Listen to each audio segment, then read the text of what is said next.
ನಮಸ್ಕಾರ, ಎಲ್ಲರಿಗೂ ಹೇಗಿದ್ದೀರಾ? ನಾನಿವತ್ತು ನಿಮಗೆ ಮುಳುಗಾಯಿಂದ ಅಂದರೆ ಬದನೆಕಾಯಿಂದ ಮತ್ತೊಂದು ರುಚಿಕರವಾದ ಪಲ್ಯವನ್ನು ಹೇಗೆ ಮಾಡೋದು ಅಂತೇಳಿ ತೋರಿಸ್ತೀನಿ. ನಾನಾ ನಮೂನಿ ವಿಡಿಯೋಗಳನ್ನು ನಾನು ಈಗಾಗಲೇ ನಮ್ಮ ಒಂದು ವಾಹಿನಿಯಲ್ಲಿ ಹಾಕಿದ್ದೀನಿ. ಅದು ಕೂಡ ತುಂಬ ಚೆನ್ನಾಗಿದೆ. ಹಾಗೆ ಅದ್ರ ಜೊತೆ ನಾನೇನು ಇವತ್ತು ತೋರಿಸ್ತಾ ಇದ್ದೀನಿ, ಈ ಒಂದು ಪಲ್ಯನೂ ಅಷ್ಟೇ ಭಾಳ ಅಂತಂದರೆ ಭಾಳ ಚೆನ್ನಾಗಿರುತ್ತೆ. ರೊಟ್ಟಿಗೆ ಆಗಲಿ, ಚಪಾತಿಗೆ ಆಗಲಿ, ಬಿಸಿ ಅನ್ನ ಜೊತೆಗೆ ಆಗಲಿ ಭಾಳ ಅಂತಂದರೆ ಭಾಳ ಚೆನ್ನಾಗಿರುತ್ತೆ. ನೀವೊಂದು ಸತಿ ಇದನ್ನು ಮಾಡಿಕೊಂಡು ತಿಂದು ನೋಡಿ, ನಿಮಗೆ ಗೊತ್ತಾಗುತ್ತೆ. ತುಂಬ ಅಂತಂದರೆ ತುಂಬ ಸರಳವಾಗಿದೆ. ನಿಮಗೆ ತುಂಬ ಸರಳವಾದ ವಿಧಾನದಲ್ಲಿ ತೋರಿಸ್ಬೇಕು ಅಂತೇಳಿ ನಾನು ಬಂದಿದ್ದೀನಿ ಇವತ್ತು. ನೀವು ಇದನ್ನು ಯಾವಾಗಾದರೂ ಬಿಡುವಿದ್ದಾಗ ಟ್ರೈ ಮಾಡಿಬಿಟ್ಟು ಹೇಗೆ ಬಂತು ಅಂತ ನನಗೆ ಹೇಳಿ. ನನಗಂತೂ ಭರವಸೆ ಇದೆ ನಿಮಗೆ ಇದು ಇಷ್ಟ ಆಗೇ ಆಗುತ್ತೆ ಅಂತೇಳಿ. ಯಾಕಂತಂದರೆ ಅದು ನಾವು ಹೇಳ್ತೀವಲ್ಲ, ಬೆಳ್ಳು ಕಡ್ಕೊಂಡು ತಿನ್ನೋ ಅಷ್ಟು ರುಚಿ ಅಂತೇಳಿ, ಅಷ್ಟು ಚೆನ್ನಾಗಿರುತ್ತೆ. ನಾನಿವತ್ತು ಈ ಒಂದು ಪಲ್ಯವನ್ನು ಮಾಡೋದಕ್ಕೋಸ್ಕರ ಅರ್ಧ ಕೆ ಜಿ ಮುಳುಗಾಯಿ ತೊಗೊಬಂದಿದ್ದೀನಿ. ಮುಳುಗಾಯಿ ಅಂತಂದರೆ ಬದನೆಕಾಯಿ, ನಮ್ಮ ಕಡೆ ಮುಳುಗಾಯಿ ಅಂತೇಳಿ ಕರಿತೀವಿ. ಒಟ್ಟಾರೆ ನಾನಿವತ್ತು ನಿಮಗೆ ತೋರಿಸೋದು ಅರ್ಧ ಕೆ ಜಿ ಮುಳುಗಾಯಿಗೆ ಅಳತೆ. ನೀವು ಅಷ್ಟೇ ಅಂದರೆ 1/4 ಕೆ ಜಿಲಿ ಮಾಡ್ತಾಯಿದ್ರೆ ನಾನೇನು ತೋರಿಸಿದ್ದೀನಿ ಮಸಾಲೆ ಅಳ್ತೇನೆ ಅದರಲ್ಲಿ ಅರ್ಧ ಮಾಡ್ಕೊಳ್ಳಿ. ಇಲ್ಲ ಅರ್ಧ ಕೆ ಜಿಗೆ ಮಾಡ್ತಾಯಿದ್ದೀರಾ ಅಂತಂದರೆ ನಾನೇನು ತೋರಿಸಿದ್ದೀನಿ ಅಷ್ಟನ್ನು ನೀವು ತೊಗೊಳ್ರಿ. ನೋಡಿರಿ, ನಾನಿವತ್ತು ಇಂಥ ಮುಳುಗಾಯಿ ತಗೊಂಡಿದ್ದೀನಿ. ಮುಳುಗಾಯಿ ಒಂಚೂರು ಎಳೆಯದಿದ್ದರೆ ಚೆನ್ನಾಗಿ, ತೀರಾ ಬಲ್ತ್ ಪಟ್ರಾಗಿದ್ವು ಅಂತಂದರೆ ಅಷ್ಟು ಚೆನ್ನಾಗಿರಲ್ಲ. ಒಂದೊಂದು ಬಲ್ತಿದ್ರೆ ಏನಾಗಲ್ಲ, ತೀರಾ ಎಲ್ಲವೂ ಬಲ್ತು ಬೀಜ ಬಿಟ್ಕೊಂಡಿದ್ವು ಅಂತಂದರೆ ಅಷ್ಟು ರುಚಿಸಲ್ಲ. ಹಂಗಾಗಿ ಒಂಚೂರು ಎಳೆದಿದ್ದರೆ ಹಸ. ಇವಾಗ ನಾನು ಈ ಮುಳುಗಾಯಿನ 4 ಹೋಳಿಗೆ ಸೀಳಿ ಒಂದು ಬಾಣಲಿ ನೀರು ಹಾಕಿ ಒಂಚೂರು ಉಪ್ಪು ಹಾಕಿ ಹಂಗೆ ಒಂಚೂರು ರಾಗಿ ಹಿಟ್ಟು ಹಾಕಿ ಒಂದು ಸಣ್ಣ ಚಮಚದಲ್ಲಿ ಒಂದು ಚಮಚದಷ್ಟು ರಾಗಿ ಹಿಟ್ಟು ಹಾಕಿ ಈ ಥರ ಹೆಚ್ಚಿ ಅದಕ್ಕೆ ಹಾಕಿ ಇದನ್ನ ಒತ್ತಟ್ಟಿಗೆ ಇಡ್ತೀನಿ. ಹಿಂಗೆ ಮಾಡೋದ್ರಿಂದ ಮುಳುಗಾಯಿನಾಗ ಏನಾದರೂ ಒಂಚೂರು ಒಗರಿನಂಶ ಇತ್ತು ಅಂತಂದರೆ ಕಡಿಮೆ ಆಗುತ್ತೆ. ಆಮೇಲೆ ಕರ್ಗಾಗಲ್ಲ. ಒಂದಲ್ಲ 2 ಗಂಟೆ ಇಟ್ಟರೂ ಕೂಡ ಕರ್ಗಾಗೋದಿಲ್ಲ, ಹಿಂಗೆ ಇರ್ತವೆ. ಇವಾಗ ಏನು ಮಾಡಬೇಕು ಅಂತಂದರೆ ಹೇಳ್ತೀನಿ ಬರ್ರಿ. ಇವಾಗ ಇದಕ್ಕೆ ಸ್ವಲ್ಪ ಎಣ್ಣೆನ ಹಾಕ್ಕೋಬೇಕು.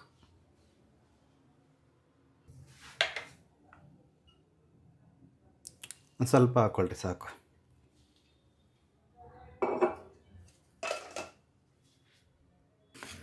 ಅಳತೆ ಚಮಚ ಮಾಮೂಲಿ ಇಂಥದೊಂದು ಚಮಚ ತಗೊಳ್ರಿ. ಇದರಲ್ಲಿ ನೋಡಿರಿ, ಒಂದು ಚಮಚ, ಒಂದೂವರೆ ಚಮಚದಷ್ಟು ಕೊತ್ತಂಬರಿ ಕಾಳು,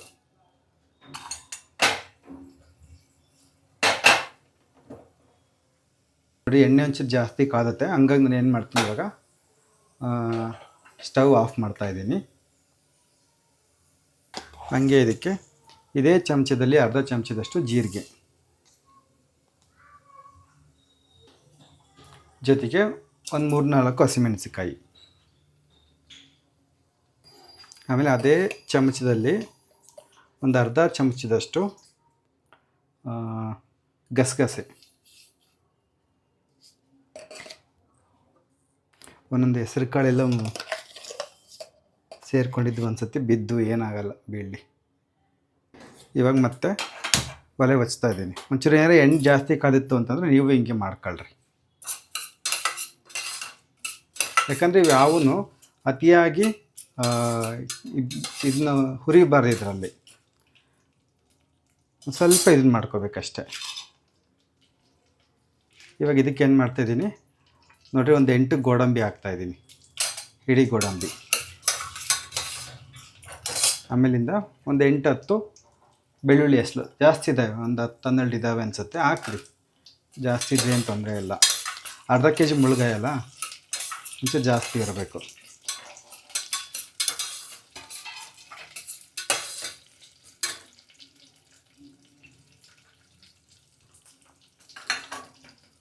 ಆಮೇಲೆ ಗೋಡಂಬಿ ಹಾಕಿದ ಮೇಲೆ ನಾನಿಲ್ಲಿ ಸ್ವಲ್ಪ ತೆಂಗಿನಕಾಯಿ ತೊಗೊಂಡಿದ್ದೀನಿ. ಹಸಿ ತೆಂಗಿನಕಾಯಿ ಇದು, ಒಂಚೂರು ಒಣಗಿದಂಗೆ ಆಗಿತ್ತು ಅಷ್ಟೇ.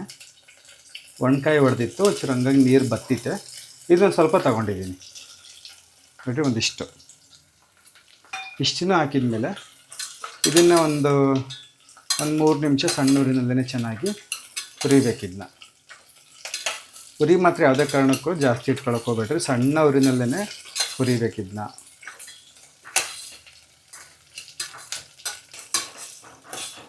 ನೋಡಿರಿ, ಗೋಡಂಬಿ ಒಂಚೂರು ಕೆಂಪಗೆ ಆಗ್ತವೆ, ಒಂದಿಷ್ಟು ಕೆಂಪಗಾದರೆ ಸಾಕು. ಸ್ವಲ್ಪ ಗೋಡಂಬಿ ಕೆಂಪಗೆ ಆಗ್ತದಂಕಲ್ಲೇ ಇಲ್ಲಿ ಕೊತ್ತಂಬರಿ ಸೊಪ್ಪನ್ನ ನಾನು ತಗೊಂಡಿಟ್ಕೊಂಡಿದ್ದೀನಿ. ಒಂದಿಷ್ಟು ಕೊತ್ತಂಬರಿ ಸೊಪ್ಪು, ಒಂದು ಅರ್ಧ ಹಿಡಿಯಷ್ಟು ಇದಕ್ಕೆ ಹಾಕ್ತಾಯಿದ್ದೀನಿ.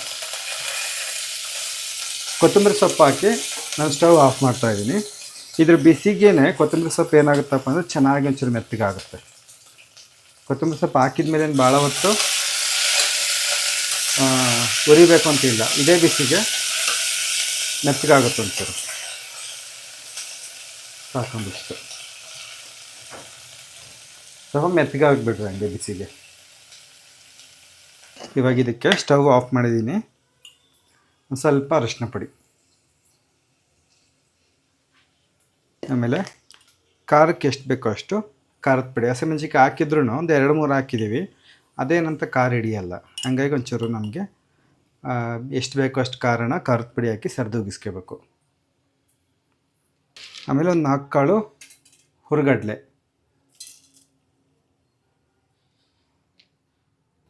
ಆಮೇಲೆ ಒಂಚೂರು ಉಪ್ಪು ಹಾಕ್ತಾಯಿದ್ದೀನಿ ಇದಕ್ಕೇ. ಹಾಗೆ ಹುಳಿಗೆ ಎಷ್ಟು ಬೇಕಷ್ಟು ಹುಣಸೆಹಣ್ಣು ಸ್ವಲ್ಪ ನೆನೆ ಹಾಕಿದ್ದೆ, ಇದಕ್ಕೆ ಹಾಕ್ತಾಯಿದ್ದೀನಿ. ಇದಕ್ಕೆ ಹಾಕ್ಬಿಟ್ಟು ಇದನ್ನ ಸತಿ ಹಿಂಗೆ ಚೆನ್ನಾಗಿ ಗೋರಾಡ್ರಿ. ಸ್ಟವ್ ಹಚ್ಚಿಲ್ಲ, ಮತ್ತೆ ನೆನೆಸ್ತಾ ಇದ್ದೀನಿ. ಇದ್ರ ಬಿಸಿಗೆ ಒಂಚೂರು ಇದಾಗುತ್ತೆ, ಆಮೇಲಿಂದ ದುರುಪ್ಕೋಬೇಕು ಸ್ವಲ್ಪ.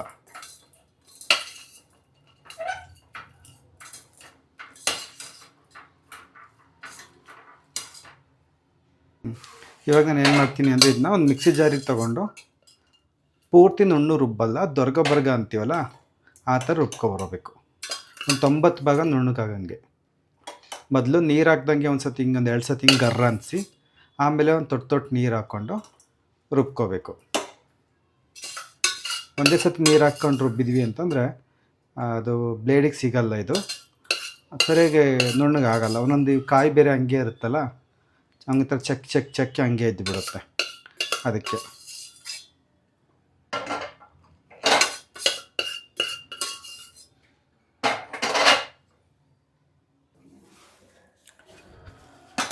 ನೋಡಿರಿ, ಈಗ ಹಿಂಗೆ ರುಬ್ಕೋಬೇಕು ಒಂಚೂರು ದೊರ್ಗ ಇರೋಂಗೆ. ತಡ್ರಿ ತೋರಿಸ್ತೀನಿ. ಹಿಂಗೆ ತೀರಾ ನುಣ್ಣಗೂ ರುಬ್ಕೋಬಾರ್ದು, ಈ ಅವಣಿಗಿರ್ಬೇಕು ಒಂಚೂರು ಹಿಂಗೆ.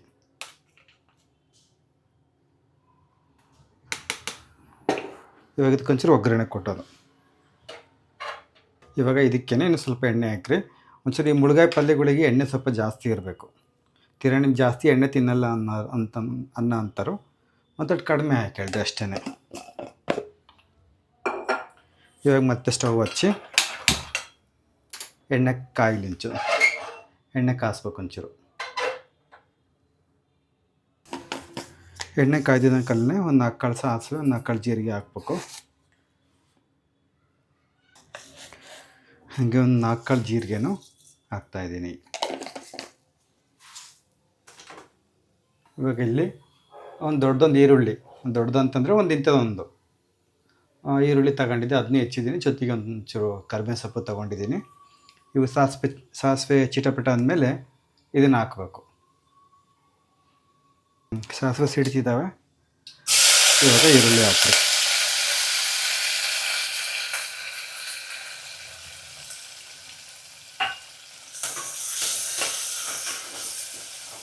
ಈರುಳ್ಳಿ ಒಂದು ಚೂರು ಹಾಕಿ ಸಾಕು ಒಂದು 30 ಸೆಕೆಂಡ್ ಹಿಂಗೆ ಅಂದರೆ, ಆಮೇಲಿಂದ ನಾವು ಇಲ್ಲೇನು ಮುಳುಗಾಯಿನ ಹೆಚ್ಚಿ ಈ ರಾಗಿ ಇಟ್ಟು ಮತ್ತೆ ಒಂಚೂರು ಉಪ್ಪು ಹಾಕಿ ನೀರಾಗಿ ಹಾಕಿಟ್ಟಿದ್ನಲ್ಲ, ಹಿಂದೆ ಗುಟ್ಟಲೇ ಹಾಕ್ತೀನಿ. ಇದನ್ನೇ ಭಾಳ ಹೊತ್ತು ತನಕ ಈರುಳ್ಳಿ ಇದಾಗಬೇಕು ಅಂತಿಲ್ಲ.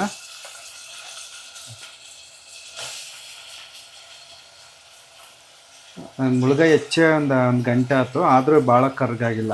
ಯಾರು ಬರೀ ನೀರಾಗಿ ಹಾಕಿದ್ವಿ ಅಂತಂದರೆ ಕರ್ಗೆ ಎಗ್ಗಣಾಗಿರೋ ಇಷ್ಟೊತ್ತಿಗೆ.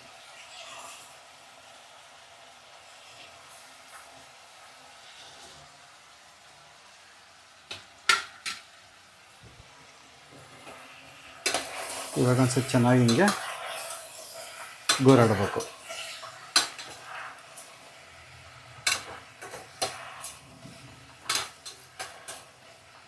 ಇವಾಗ ಒಂದು 3 ನಿಮಿಷ ಸಣ್ಣೂರಿನಲ್ಲೇ ಒಂಚೂರು ಬಿಸಿ ಮಾಡಿರಿ. ಇವಾಗ ಒಂದು 3 ನಿಮಿಷ ಸರಿಯಾಗಿ, ಭಾಳ ಬೇಡ.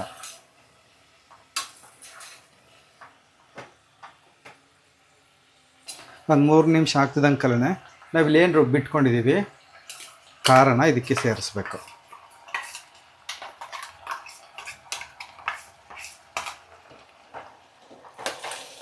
ಇದಕ್ಕೆ ಸೇರಿಸಿ ಚೆನ್ನಾಗಿ ಒಂದು ಸತಿ ಹಿಂಗೆ ಗೂರಾಡ್ರಿ.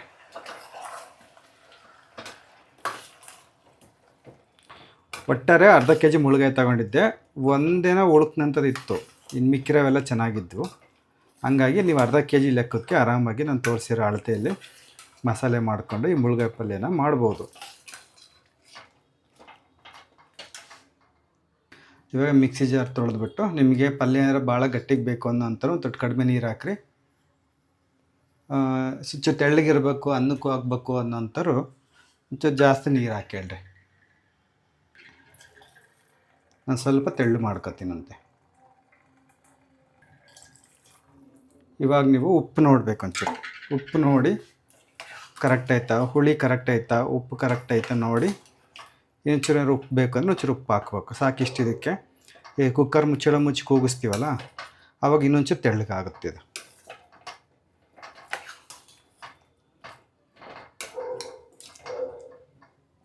ಇನ್ನೊಂಚೂರು ಉಪ್ಪು ಉದುರಿಸ್ತೀನಿ. ಆವಾಗಲೇ ಒಂಚೂರು ಹಾಕಿದ್ದೆ, ಇವಾಗ ಒಂಚೂರು ಹಾಕ್ತಾಯಿದ್ದೀನಿ. ಇವಾಗ ನೋಡಿರಿ, ಒಂಚೂರು ಏನಾರು ಕಲ್ಲುಪ್ಪು ಹಾಕಿದರೆ ಬೇಕಾದ್ರೆ ಒಂದು ಕುದಿ ಬೀಳೋವರೆಗೂ ಬಿದ್ದು ಆಮೇಲೆ ಅದು ಕರಗಿದ ಮೇಲೆ ಬೇಕಾದ್ರೂ ಮುಚ್ಚಳ ಮುಚ್ಚಿ ಒಂದು ಕೂಗಿಸ್ಬೋದು. ಇಲ್ಲಾಂದರೆ ನಿಮ್ಗೆ ಅಂದಾಜು ಗೊತ್ತಾಗುತ್ತೆ ಅಂದರೆ ಹಂಗೆ ಹಾಕ್ಕೋಬೋದು. ಇಲ್ಲ ನಿಮ್ಗೆ ಸ್ವಲ್ಪ ಕಷ್ಟ ಆಗುತ್ತೆ ಅಂದರೆ ಪುಡಿ ಉಪ್ಪೇ ಬಳಸ್ಬೋದು, ಏನೂ ತೊಂದರೆ ಇಲ್ಲ. ಇವಾಗ ಕುಕ್ಕರಿನ ಮುಚ್ಚಳ ಮುಚ್ಚಿ ಜೋರುರಿ ಇಟ್ಟು ಒಂದು ಕೂಗಿಸ್ತೀನಂತೆ. ಉರಿ ಜೋರು ಇಡಬೇಕಂದ್ರೆ ಆ ಕುಕ್ಕರಿನ ತಳ ಎಷ್ಟಿದೆಯೋ ಅಷ್ಟಿಟ್ಟು ಒಂದು ಕೂಗು ಸಾಕಾಗುತ್ತೆ. ಅವೇನು ಮುಳುಗಾಯಿ ಬೇಯದೆ ಏಟತ್ತ. ಸರಿಯಾಗಿ ಕುಕ್ಕರಿನ ತಳಕ್ಕೆ ಸಮಾನಾಗಿ ಉರಿ ಇಟ್ಬಿಟ್ಟು ಒಂದು ಕೂಗಿಸ್ತೀನಿ.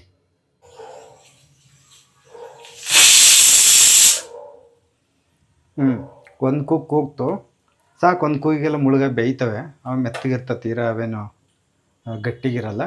ಒಂದು ಕೂಗ್ತದಂಕಲೇ ಸ್ಟವ್ ಆಫ್ ಮಾಡಿ ಅದನ್ನ ತಣ್ಣಗಾಕ್ಬಿಡ್ರಿ. ತೀರಾ ಕೂಗ್ತದಂಕಲೇ ಇದ್ರದ್ದು ವಿಸಲಿನ ಕುತ್ತಿಗೆ ಹಿಡ್ದು ಗಾಳಿ ಎತ್ತಬಾರ್ದು. ಅದ್ರ ಬಿಸಿಗೆ ಒಂಚೂರು ಮೆತ್ತಗೆ ಆಗ್ಬೇಕು, ಒಂದು 3-4 ನಿಮಿಷ ಮೆತ್ತಗೆ ಆಗ್ಬೇಕದು. ಅವಾಗ ಚೆನ್ನಾಗಿ ಮಸಾಲೆನೂ ಚೆನ್ನಾಗಿ ಒಳ್ಳೆ ಹದವಾಗಿ ಆ ಮುಳುಗಾಯಿ ಕೂತ್ಕೊಳುತ್ತೆ. ಹಂಗಾಗಿ ಇದನ್ನ ಬಲವಂತವಾಗಿ ತೆಗಿಬೇಡ್ರಿ. ಒಂದು 3 ನಿಮಿಷ 4 ನಿಮಿಷ ತನಕ ಹಂಗೆ ಬಿಡ್ರಿ. ಇವಾಗ ಗಾಳಿ ಎಲ್ಲ ಹೋಗೈತೆ ನೋಡಿ ಹೆಂಗಾಗಿತ್ತೆ ಅಂತೇಳಿ.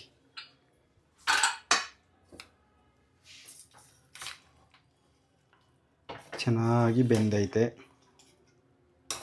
ನೋಡ್ರಿ. ಈ ತಣ್ಣಗಾದ್ಮೇಲೆ ಇನ್ನೂ ಗಟ್ಟಿಗಾಗುತ್ತಿದ್ದು ಮುಳುಗಾಯಿ ಚೆನ್ನಾಗಿ ಮೆತ್ತಗೆ ಆಗ್ತವೆ. ಇನ್ನು ಬಿಸಿ ಐತಲ್ಲ, ಇದು ಬಿಸಿಗೆ ಇನ್ನೂ ಚೆನ್ನಾಗಿ ಮಾಗ್ತಾವಂತೆ.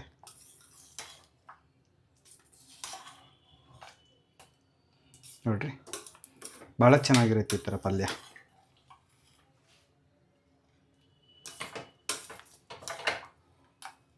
ಇಷ್ಟು ಮಾಡಿದ್ರಿ ಅಂತಂದರೆ ತುಂಬ ರುಚಿಕಟ್ಟಾದ ಮುಳುಗಾಯಿ ಪಲ್ಯ ಸಿದ್ಧವಾಯಿತು ಅಂತಲೇ ಅರ್ಥ. ಭಾಳ ಚೆನ್ನಾಗಿರುತ್ತೆ. ರೊಟ್ಟಿ ಚಪಾತಿಗಳ ಜೊತೆಗಂತೂ ಭಾರಿ ಅಂತಂದರೆ ಭಾರಿ ಚೆನ್ನಾಗಿರುತ್ತೆ.